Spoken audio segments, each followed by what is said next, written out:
So வீடியோவில் பார்த்த மாதிரி உங்கள் பைக்லேயே வந்து ஆர்பிஎம் ஏறி இறங்குறது, ஸ்லோ ரேஸில் பைக் ஆஃப் ஆகிறது, அந்த மாதிரி பிரச்சனை இருந்துச்சுன்னா இந்த வீடியோ ஃபுல்லாக பாருங்கள். அது ஏன் என்னன்றதை நான் டீட்டெயிலாக சொல்கிறேன். இந்த மாதிரி யூஸ்ஃபுல்லான வீடியோஸ் போகிற நம்ம சேனலுக்கு ஒரு ஃபாலோ பண்ணிட்டு ஒரு லைக் பண்ணிட்டு போயிருங்க.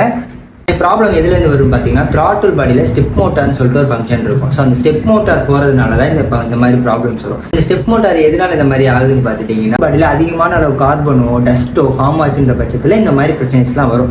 ஸோ இது எப்படி சரி பண்ணலாம் அப்படின்னு பார்த்துட்டிங்கன்னா, நம்ம ஒர்க் ஷாப்லேயோ இல்லை சர்வீஸ் சென்டர்லேயோ விடும்போது 10,000 கிலோமீட்டருக்கு இல்லாட்டி 15,000 கிலோமீட்டருக்கு ஒரு வாட்டி அந்த த்ராட்டில் பாடியை ப்ராப்பராக க்ளீன் பண்ணி நம்ம வந்து அந்த ரெஸ்ட்டை க்ளீன் பண்ணி போட்டாலே இந்த பிரச்சனையை சரி பண்ணிடலாம்.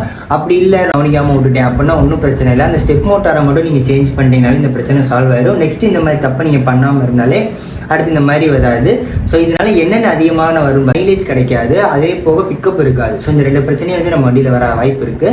ஸோ இது தவிர்க்கிறதுக்கு மறக்காமல் வந்து க்ளீன் பண்ணி போகிறது பெஸ்ட்டான ஐடியா. ஸோ இந்த மாதிரி யூஸ்ஃபுல்லான வீடியோஸ் பிடிச்சிருந்தா நம்ம சேனலுக்கு ஒரு ஃபாலோ பண்ணிட்டு இதோட ஃபுல் வீடியோ வந்து நான் யூடியூப்ல அப்லோட் பண்ணிக்கேன். ஸோ மறக்காமல் யூடியூப்லேயே செக் பண்ணி பார்த்துக்கோங்க. ஓகே, பாய்.